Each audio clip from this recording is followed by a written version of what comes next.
রাসূলুল্লাহ বলছেন একটি মানুষ হত্যা করা কত বড় অপরাধ। শোনো, গোটা বিশ্ব ধ্বংস হয়ে যাওয়া আল্লাহর কাছে সহজ, একটা মানুষ হত্যা করা এর থেকে বেশি কঠিন আল্লাহর কাছে। এবং কিয়ামতের দিন আল্লাহ সর্বপ্রথম হত্যার বিচার করবেন। কাবিল আর হাবিলের বিচার দিয়া রক্তের বিচার শুরু হবে সর্বপ্রথম।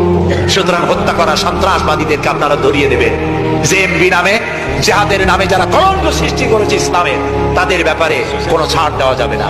সুইসাইড করা, এইভাবে আত্মঘাতী বোমা ছেড়ে দিয়ে যারা মৃত্যুবরণ করে, তাদের ব্যাপারে আল্লাহ তাআলা বলেছেন ওয়ালা তাকতুলু আনফুসাকুম, তোমরা আত্মহত্যা করো না। আত্মহত্যা করা হারাম। আত্মহত্যা করা কি?